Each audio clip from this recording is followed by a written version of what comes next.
Doctor साहब doctor Rizwan Naseer secretary emergency services इस ਉਹਦੇ ਤੋਂ ਹਟ ਕੇ ਡਾਕਟਰ ਰਿਜ਼ਵਾਨ ਨਸੀਰ ਕੌਣ ਨੇ? ਇੱਕ ਬੜਾ ਸਾਦਾ ਜਿਹਾ ਬੰਦਾ ਹੈ ਜਿਹਨੂੰ ਅੱਲਾਹ ਤਾਲਾ ਨੇ ਮੇਰੇ ਖਿਆਲ ਨਾਲ ਨਿਜ਼ਾਮ ਬਣਾਉਣ ਵਾਸਤੇ ਚੁਣਿਆ। ਜਿਹੜਾ ਬੜਾ ਮੁਸ਼ਕਿਲ ਟਾਈਮ ਸੀ ਜਦੋਂ ਮੈਂ ਇੱਕ ਬਾਹਰੋਂ ਕੇ ਆਉਣਾ, ਅਮਰੀਕਾ ਦੇ ਬਿਹਤਰੀਨ ਸੈਂਟਰ 'ਚ ਕੰਮ ਕਰਨਾ, ਆ ਕੇ ਆਪਣਾ ਹਸਪਤਾਲ ਹੋਣਾ, ਸਭ ਕੁਝ ਛੱਡ ਕੇ ਆ ਕੇ ਇਸ ਪਾਸੇ ਆਉਣਾ, ਇੱਕ ਐਸੀ ਚੀਜ਼ ਸੀ ਜਿਹੜੀ ਮੈਂ ਉਹਨੂੰ ਬਿਆਨ ਨਹੀਂ ਕਰ ਸਕਦਾ।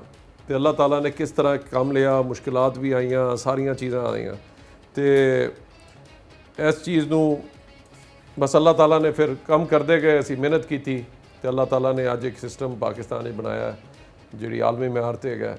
ਤੇ ਬਸ ਮੈਂ ਹੋਰ ਕੋਈ ਚੀਜ਼ ਕਹਿ ਨਹੀਂ ਸਕਦਾ ਮੈਂ ਆਪਣੇ ਬਾਰੇ 'ਚ, ਹੋਰ ਕੀ ਠੀਕ ਹੈ। ਬਸ ਕੁਝ ਚੀਜ਼ਾਂ ਅੱਲਾਹ ਤਾਲਾ ਨੇ ਕਰਾਉਣੀਆਂ ਹੁੰਦੀਆਂ ਨੇ, ਉਹ ਅੱਲਾਹ ਤਾਲਾ ਦੀ ਮੈਂ ਸ਼ੁਕਰ ਅਦਾ ਕਰਨਾ ਹੈ ਕਿ ਅੱਲਾਹ ਤਾਲਾ ਨੇ ਤੈਅ ਕੀਤਾ। बड़ा मुश्किल फैसला सी, लेकिन छड़ के आना करना पता नहीं बनता या ना बनता। हर किसी ने क्या जुनून छड़ दो इतने बनन ही नहीं लगा। अल्लाह ताला ने बस वो किया, फिर उसके बाद ग्रैजुअली बनता गया तो फैलता गया, अज पूरे पाकिस्तान सिस्टम बन गया। डॉक्टर साहब कोई ऐसा लम्हा आया हो जिसले बिल्कुल तुसी मायूस हो गए हो, जिसले तुहानू अगे बिल्कुल अंधेरा नज़र आ रहा हो और तुसी सोचा हो कि नहीं यार हुण बस ਤੇ ਮੈਂ ਛੱਡ ਦਿਆਂ ਸੀ? ਬੜੇ ਐਸੇ ਟਾਈਮ ਵੀ ਆਏ ਵਿਚਕਾਰ ਮੈਂ ਛੱਡ ਕੇ ਵੀ ਚਲਾ ਗਿਆ। ਮੈਂ ਸੈਕਟਰੀ ਜਨਰਲ ਰੈੱਡ ਕਰਾਸ ਵੀ ਰਿਹਾ, ਮੈਨੂੰ ਇਸਲਾਮਾਬਾਦ ਉਹਨਾਂ ਨੇ ਚਲਾ ਗਿਆ ਸਰ, ਮੈਂ ਸੈਕਟਰੀ ਜਨਰਲ ਰੈੱਡ ਕਰਾਸ ਰਿਹਾ।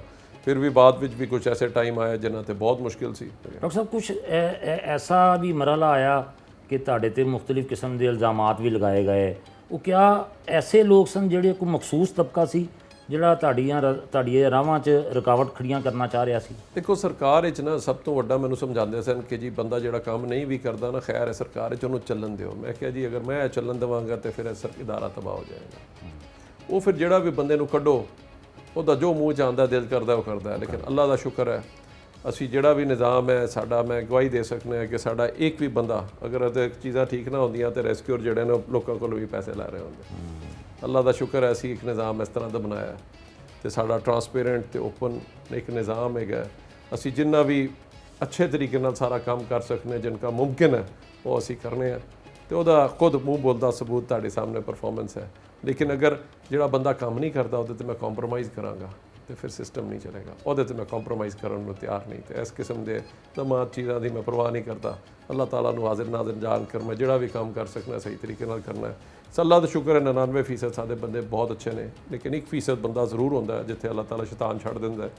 ਉਹ ਸ਼ੈਤਾਨ ਨੂੰ ਅਗਰ ਤੁਸੀਂ बर वक्त ਆਇਡੈਂਟੀਫਾਈ ਕਰਕੇ ਨਾ ਕੱਢੋ ਤੇ ਉਹ ਨਾ ਸਿਰਫ ਖੁਦ ਜ਼ਹਿਨੀ ਤੌਰ ਤੇ ਪਰੇਸ਼ਾਨ ਹੁੰਦਾ ਤੇ ਨਾ ਦੂਜਿਆਂ ਨੂੰ ਕੰਮ ਕਰਨ ਦਿੰਦਾ। ਉਹ ਡਾਕਟਰ ਸਾਹਿਬ ਕਦੀ ਕੋਈ ਇਸ ਤਰ੍ਹਾਂ ਦਾ ਵਾਕਿਆ ਹੋਇਆ ਹੋਵੇ ਕੋਈ, ਚੂँकि ਡੈਫੀਨੇਟਲੀ ਪੋਲੀਟੀਕਲ ਦੌਰ ਹੈ, ਪੋਲੀਟੀਕਲ ਪ੍ਰੈਸ਼ਰ ਵੀ ਆਉਂਦੇ ਨੇ ਡਿਪਾਰਟਮੈਂਟਾਂ ਦੇ ਵਿੱਚ, ਕਦੀ ਕੋਈ ਇਸ ਤਰ੍ਹਾਂ ਦਾ ਸਿਆਸੀ ਦਬਾਅ ਆਇਆ ਹੋਵੇ ਜਿਹਦੇ ਤੋਂ ਤੁਸੀਂ ਜਿਸ ਕੰਮ ਨੂੰ ਤੁਸੀਂ ਨਹੀਂ ਵੀ ਕਰਨਾ ਚਾਹ ਰਹੇ ਔਰ ਫਿਰ ਤੁਸੀਂ ਇਨਕਾਰ ਵੀ ਕਰਨਾ ਚਾਹ ਰਹੇ ਹੋ, ਤੇ ਉਸ ਲਈ ਕੀ ਸਿਚੁਏਸ਼ਨ ਹੋਏਗੀ? ਦੇਖੋ ਜੀ ਬੜੀ ਸਿੰਪਲ ਹੈ। ਸ਼ੁਰੂ 'ਚ ਆਈ ਪ੍ਰੋਬਲਮ ਇਸ ਤਰ੍ਹਾਂ ਇੱਕ ਟਿਪੀਕਲ ਸਰਕਾਰੀ ਉਹ ਚੱਲਦਾ ਸੀ ਤੇ ਉਹਨਾਂ ਨੇ ਕਿਹਾ ਕਿ ਜੀ ਮੈਨੂੰ ਬਕਾਇਦਾ ਕਿਹਾ ਕਿ ਸਰ ਮੈਂ ਨਾਮ ਸ਼ਾਹ ਨਹੀਂ ਦਿੰਦਾ, ਲੇਕਿਨ ਕੁਝ ਬੰਦੇ ਸਨ ਉਹਨਾਂ ਨੇ ਭੇਜਦੀਆਂ ਲਿਸਟ ਕੇ ਜੀ ਸਾਡੇ ਬੰਦਿਆਂ ਦੀ ਭਰਤੀ ਕਰ ਦਿਓ। ਅੱਛਾ। ਮੈਂ ਰਿਅਲਾਈਜ਼ ਕੀਤਾ ਕਿ ਇਹ ਤੇ ਸਾਡਾ ਕਿਉਂਕਿ ਕਲਚਰ ਬਣ ਚੁੱਕਿਆ, ਇਹਨੂੰ ਚੇਂਜ ਕਰਨ ਦੀ ਲੋੜ ਹੈ।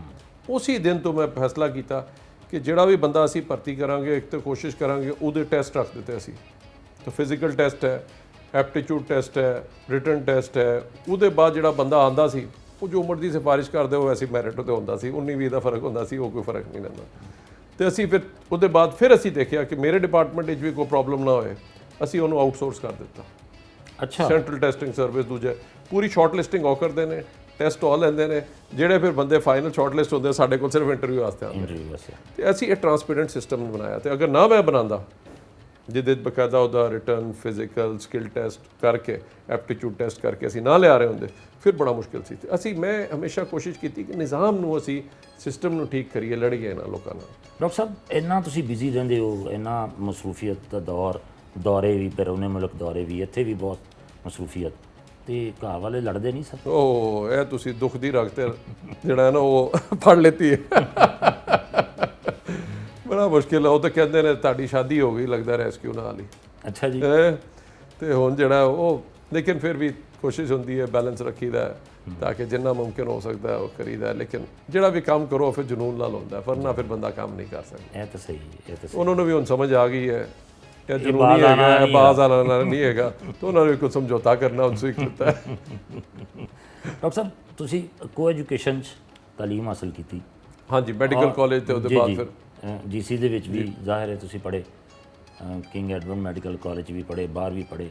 ਤੇ ਕੋ ਐਜੂਕੇਸ਼ਨ ਦੇ ਵਿੱਚ ਖਵਾਤੀਨ ਵੀ ਨਾਲ ਹੁੰਦੀਆਂ ਨੇ, ਬੰਦਾ ਖੂਬਰੂ ਵੀ ਹੋਵੇ, ਸਮਾਰਟ ਵੀ ਹੋਵੇ, ਤੇ ਕੋਈ ਇਸ਼ਕ ਵਿਸ਼ਕ ਵੀ ਹੋ ਹੀ ਜਾਂਦਾ ਥੋੜਾ ਬਹੁਤਾ। ਤੁਸੀਂ ਨਹੀਂ ਚਾਹਦੇ ਅੱਜ ਮੈਂ ਵਾਪਸ ਘਰ ਜਾਵਾਂ। ਸਾਡਾ ਜਨੂਨ ਰੈਸਕਿਊ ਹੈ। ਵਾਹ ਵਾਹ। ਅੱਲਾਹ ਤਾਲਾ ਨੇ ਜਿਹੜਾ ਇਹ ਕੰਮ ਲੈਣਾ ਸੀ, ਉਹ ਜਿਹੜਾ ਬੰਦਾ ਬਚਦਾ ਹੈ ਨਾ ਤੇ ਆਦਾ ਹੈ ਕਿ ਜੀ ਅੱਜ ਮੇਰਾ ਵਾਲਿਦ ਸਾਹਿਬ ਜਾਂ ਮੇਰਾ ਬੱਚਾ ਰੈਸਕਿਊ ਨਾ ਪਹੁੰਚਦੀ ਤੇ ਨਾ ਬਚਦਾ, ਤੇ ਮੈਂ ਕਹਿੰਦਾ ਅੱਲਾਹ ਤਾਲਾ ਆਪਕਾ ਲੱਖ ਲੱਖ ਸ਼ੁਕਰ ਹੈ, ਤੁਸੀਂ ਇਹ ਕੰਮ ਜਿਹੜਾ ਸਾਡਾ ਕੋਲੋਂ ਲੈਣਾ ਸੀ। ਉਦੋਂ ਮੈਂ ਸਾਰੀਆਂ ਮੁਸ਼ਕਿਲਾਂ ਭੁੱਲ ਜਾਣਾ, ਮੈਂ ਕਹਿੰਦਾ ਅੱਲਾਹ ਤਾਲਾ ਲੱਖ ਲੱਖ ਸ਼ੁਕਰ ਹੈ ਕਿ ਜਦੋਂ ਰੋਜ਼ਾਨਾ ਕੋਈ ਨਾ ਕੋਈ ਸਟੋਰੀ ਹੁੰਦੀ ਹੈ, ਤੇ ਉਹ ਸਭ ਤੋਂ ਵੱਡੀ ਸਾਡੀ ਮੋਟੀਵੇਸ਼ਨ। ਡਾਕਟਰ ਸਾਹਿਬ ਕੋਈ ਐਸਾ ਕੋਈ ਦਿਲਚਸਪ ਵਾਕਿਆ ਹੋਇਆ ਹੋਵੇ ਡਿਊਰਿੰਗ ਸਰਵਿਸ, ਕੋਈ ਡਿਊਰਿੰਗ ਟ੍ਰੇਨਿੰਗ ਜਾਂ ਕੋਈ ਡਿਊਰਿੰਗ ਰੈਸਕਿਊ ਆਪਰੇਸ਼ਨ ਜਿਹੜਾ ਅੱਜ ਵੀ ਤੁਹਾਨੂੰ ਯਾਦ ਰਹਿ ਗਿਆ ਹੋਵੇ?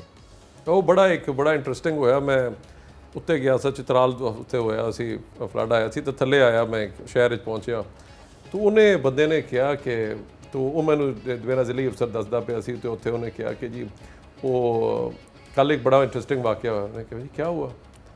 ਕਹਿੰਦਾ ਜੀ ਉਹ ਉੱਥੇ ਇੱਕ ਬੰਦੇ ਨੂੰ ਐਮਰਜੈਂਸੀ ਹੋ ਗਈ। ਤਾਂ ਉਹਨੇ ਕਿਹਾ ਯਾਰ ਐਮਰਜੈਂਸੀ ਹੋਈ ਸੀ ਤਾਂ ਤੂੰ 1122 ਡਾਇਲ ਕਰ ਲੈਣਾ ਸੀ, 1122 ਤੇ ਬੁਲਾ ਲੈਣਾ। ਕਹਿੰਦਾ ਜੀ ਉਹ 1122 ਦਾ ਜਿਹੜਾ ਨਾ ਉਹ ਸਰਵਿਸ ਤੇ ਬੜੀ ਚੰਗੀ ਹੈ, ਲੇਕਿਨ ਮੈਨੂੰ ਉਹਨਾਂ ਦਾ ਨੰਬਰ ਨਹੀਂ ਪਤਾ। ਤੇ ਇਸ ਕਰਕੇ ਮੈਂ ਲੋਕਾਂ ਨੂੰ ਦੱਸਾਂਗਾ ਕਿ ਇਹ ਰੈਸਕਿਊ ਸਰਵਿਸ ਹੈ ਜਾਂ ਐਮਰਜੈਂਸੀ ਸਰਵਿਸ ਹੈ। ਇਹਦਾ ਨੰਬਰ ਜਿਹੜਾ ਐਮਰਜੈਂਸੀ ਨੰਬਰ 1122 ਹੈ, 1122 ਸਰਵਿਸ ਦਾ ਨਾਂ ਨਹੀਂ ਹੈਗਾ, ਇਹ ਨੰਬਰ ਸਿਰਫ ਪੀਟੀਏ ਨੇ ਦਿੱਤਾ ਹੋਇਆ। ਸਹੀ ਹੈ, ਸਹੀ ਹੈ, ਸਹੀ। ਤੇ ਉਹ ਮੈਂ ਬੜਾ ਹੱਸਿਆ, ਮੈਂ ਕਿਹਾ ਯਾਰ ਕਮਾਲ ਹੋ ਗਈ ਕਿ ਦੇਖੋ ਇਹ ਬੰਦੇ ਨੇ ਬਿਲਕੁਲ ਤੇ ਕਿਹਾ ਕਿ ਜੀ ਇਹ ਜਿਹੜਾ ਸਰਵਿਸ ਤੇ ਬੜੀ ਚੰਗੀ 1122 ਦੀ, ਲੇਕਿਨ ਇਹਨਾਂ ਦਾ ਨੰਬਰ ਨਹੀਂ ਮੈਨੂੰ ਪਤਾ। ਸਹੀ ਹੈ। ਇਸ ਕਰਕੇ ਉਹ ਦਿਨ 'ਚ ਫਿਰ ਲੜਕੀਆਂ ਜਿਹੜੀਆਂ ਨੇ ਕਾਲ ਕਰ ਦਿੰਦੀਆਂ ਸਨ, ਫਾਰਿਗ ਹੁੰਦੀਆਂ ਸਨ, ਹੁਣ ਘਟ ਗਈਆਂ ਨੇ, ਲੋਕਾਂ ਨੂੰ ਸਮਝ ਆ ਗਈ ਕਿ ਜੀ ਸਾਨੂੰ ਉਹ ਬਰਿਆਨੀ ਬਣਾ ਰਹੇ ਸੀ, ਸਾਡੇ ਕੋਲ ਚੰਗੀ ਬਰਿਆਨੀ ਨਹੀਂ ਬਣਦੀ ਪਈ, ਤੁਸੀਂ ਜ਼ਰਾ ਦੱਸ ਦਿਓ, ਐਮਰਜੈਂਸੀ ਹੈਗੀ ਹੈ। ਕੋਈ ਇਸ ਤਰ੍ਹਾਂ ਦੀਆਂ ਕਾਲਸ ਵੀ ਆਉਂਦੀਆਂ ਨੇ, ਐਮਰਜੈਂਸੀ 'ਚ ਹੈਗੀ ਹੈ, ਤੇ ਜਿਹੜਾ ਹੈ ਨਾ ਉਹ ਸਾਨੂੰ ਦੱਸ ਦਿਓ, ਐਮਰਜੈਂਸੀ ਬੜੀ ਸਖਤ ਹੈ ਕਿ ਬਰਿਆਨੀ ਗਲਤ ਬਣ ਗਈ, ਹੁਣ ਦੱਸੋ ਸਾਨੂੰ ਕੀ ਕਰੀਏ। ਤੇ ਉਹਨਾਂ ਨੂੰ ਫਿਰ ਅਸੀਂ ਸਮਝਾਈ ਕਿ ਵੀ ਇਹ ਨੰਬਰ ਜਿਹੜਾ ਐਮਰਜੈਂਸੀ ਨੰਬਰ ਹੈ, ਇਹਦੇ ਤੇ ਮਸਰੂਫ ਰੱਖੋਗੇ ਤੇ ਲੋਕਾਂ ਨੂੰ ਨਹੀਂ ਮਿਲੇਗਾ। ਇਸ ਕਰਕੇ ਬੜੀ ਇੰਟਰਸਟਿੰਗ ਕਈ ਕਾਲਾਂ ਆਉਂਦੀਆਂ ਸਨ। ਅੱਛਾ, ਦੈਟਸ ਗੁੱਡ। ਤੇ ਉਹ ਜਿਹੜੀਆਂ ਨੇ ਕਿ ਜੀ ਅਸੀਂ ਬੋਰ ਹੋ ਰਹੇ ਹਾਂ, ਸਾਡੇ ਨਾਲ ਗੱਲ ਕਰ ਲਓ। ਅੱਛਾ। ਮੁੰਡੇ ਚੰਗੇ ਸਨ, ਸਮਾਰਟ ਸਨ, ਤੇ ਉੱਤੇ ਕੁੜੀਆਂ ਨੇ ਕਾਲ ਕਰਦੇ ਨਹੀਂ। ਅੱਛਾ ਡਾਕਟਰ ਸਾਹਿਬ, ਤੁਹਾਡੇ ਰੈਸਕਿਊ ਜਿਹੜੇ ਨੇ ਇਹਨਾਂ 'ਚ ਦੇਖਣ 'ਚ ਆਇਆ ਕਿ ਖਵਾਤੀਨ ਰੈਸਕਿਊਅਰ ਦੀ ਤਾਦਾਦ ਬਹੁਤ ਕਮ ਹੈ, ਇਹਦੀ ਕੀ ਵਜ੍ਹਾ ਹੈ? ਜੀ ਸਾਰੀ ਦੁਨੀਆ 'ਚ ਅਗਰ ਤੁਸੀਂ ਦੇਖੋ, ਫਾਇਰ ਸਰਵਿਸ 'ਚ ਤੁਹਾਨੂੰ ਬਹੁਤ ਥੋੜ੍ਹੀਆਂ ਮਿਲੀਆਂ ਖਵਾਤੀਨ, ਕਿਉਂਕਿ ਇਹ ਫਿਜ਼ੀਕਲੀ ਡਿਮਾਂਡਿੰਗ ਜੌਬ ਹੈ, ਉੱਥੇ ਤੁਹਾਨੂੰ ਟਫ ਹੋਣਾ ਪੈਂਦਾ। ਇਸ ਕਰਕੇ ਸਾਰੀ ਦੁਨੀਆ 'ਚ ਇੱਕ ਚੈਲੰਜ ਹੈਗਾ। ਜ਼ਬਰਦਸਤੀ ਅਸੀਂ ਨਹੀਂ ਕਹਿ ਸਕਦੇ, ਲੇਕਿਨ ਫਿਰ ਵੀ ਸਾਡਾ ਓਪਨ ਮੈਰਿਟ ਤੇ ਹੁੰਦਾ ਜਿਹੜਾ ਵੀ ਮੁੰਡੇ ਤੇ ਕੁੜੀਆਂ ਆਉਣਾ ਚਾਹਣ, ਬਲਕਿ ਕੁੜੀਆਂ ਵਾਸਤੇ ਐਕਸਟਰਾ ਮੈਰਿਟ ਅਸੀਂ ਰੱਖਿਆ ਹੋਇਆ, ਜਿਹਦੇ ਉੱਤੇ ਉਹਨਾਂ ਵਾਸਤੇ ਕੋਟਾ ਹੈਗਾ ਅਲੱਗਾ, ਤੇ ਉਹਦੇ ਵੀ ਅਸੀਂ ਕੋਸ਼ਿਸ਼ ਕਰਨੇ ਆ। ਅਸੀਂ ਕੋਸ਼ਿਸ਼ ਕੀਤੀ ਹੁਣ ਮੈਕਸਿਮਮ ਤੁਹਾਨੂੰ ਜਿਹੜਾ ਕੰਟਰੋਲ ਰੂਮਸ ਵਿੱਚ ਖਵਾਤੀਨ ਮਿਲਣਗੀਆਂ, ਕੁਝ ਐਂਬੂਲੈਂਸਿਸ ਦੇ ਖਵਾਤੀਨ ਮਿਲੀਆਂ, ਜਿੱਥੇ ਵੀ ਉਹਨਾਂ ਨੂੰ ਅਕੋਮੋਡੇਟ ਕਰ ਸਕਦੇ ਹਾਂ ਉੱਥੇ ਅਸੀਂ ਕਰੀਦਾ।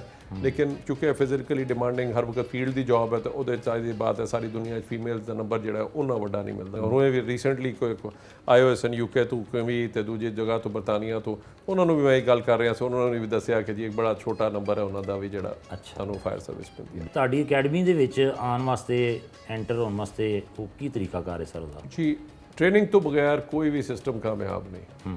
ਤਾਂ ਇਹ ਡਾਕਟਰੀ ਕਰਨੀ ਹੋਏ, ਕੁਝ ਵੀ ਕਰਨਾ ਹੋਏ, ਜਾਂ ਤੁਸੀਂ EMT ਕਰਨੀ ਹੈ ਜਾਂ ਰੈਸਕਿਊਅਰ ਬਣਨਾ ਹੈ, ਟ੍ਰੇਨਿੰਗ ਜਿਹੜੀ ਹੈ ਉਹ ਸਭ ਤੋਂ ਫੰਡਾਮੈਂਟਲ ਹੈਗੀ ਹੈ। ਤਾਂ ਇਸ ਵਾਸਤੇ ਅਸੀਂ ਮਾਡਰਨ ਇੱਕ ਟ੍ਰੇਨਿੰਗ ਅਕੈਡਮੀ ਬਣਾਈ ਹੈ ਜਿਹੜੀ ਤੁਹਾਨੂੰ ਦਿਖਾਣੇ ਆ। ਪਹਿਲੇ ਅਸੀਂ ਪੁਰਾਣੇ ਸ਼ੁਰੂ ਕੀਤਾ ਸੀ, ਹੁਣ ਪਰਪਸ ਬਿਲਡ ਅਕੈਡਮੀ ਹੈ ਜਿੱਥੇ ਪੂਰੇ ਪਾਕਿਸਤਾਨ ਨੂੰ ਤੇ ਨੇਬਰਿੰਗ ਕੰਟਰੀਜ਼ ਨੂੰ ਅਸੀਂ ਇੱਥੇ ਟ੍ਰੇਨਿੰਗ ਦੇਣੇ ਆ ਜੀ। ਤੇ ਉਹਦੇ ਵਾਸਤੇ ਬੜਾ ਜ਼ਰੂਰੀ ਹੈ ਕਿ ਤੁਸੀਂ ਫਿਜ਼ੀਕਲੀ ਫਿਟ ਹੋਏ। ਤੁਹਾਡੀ ਐਜੂਕੇਸ਼ਨ ਦੋ ਕੈਟੇਗਰੀਜ਼ ਜਾਂਦੀ ਹੈ, ਇੱਕ ਤੁਹਾਡੇ ਕੋਲ ਕਲੀਨਿਕਲ ਡਿਪਲੋਮਾ ਹੋਏ ਤੇ ਉਹਨੂੰ ਅਸੀਂ ਐਮਰਜੈਂਸੀ ਮੈਡੀਕਲ ਟੈਕਨੀਸ਼ੀਅਨ ਰੱਖਦੇ ਆ, ਤੇ ਅਗਰ ਤੁਹਾਡੇ ਕੋਲ ਪੈਰਾਮੈਡੀਕਲ ਡਿਪਲੋਮਾ ਉਹ ਐਮਰਜੈਂਸੀ ਮੈਡੀਕਲ ਟੈਕਨੀਸ਼ੀਅਨ ਆਉਂਦਾ। ਤੇ ਦੂਜਾ ਜਿਹੜੀ ਕੈਟੇਗਰੀ ਹੈ ਉਹ ਸਾਡਾ ਸਬ ਇੰਜੀਨੀਅਰ ਹੈ, ਜਿਹੜਾ ਅਸੀਂ ਫਾਇਰ ਇੰਜੀਨੀਅਰਿੰਗ ਜਾਂ ਫਾਇਰ ਰੈਸਕਿਊ 'ਚ ਰੱਖੀਦਾ, ਉਹ ਬਿਲਡਿੰਗ ਸੇਫਟੀ ਤੇ ਬਾਕੀਆਂ ਚੀਜ਼ਾਂ 'ਤੇ ਵੀ ਕੰਮ ਕਰਦਾ।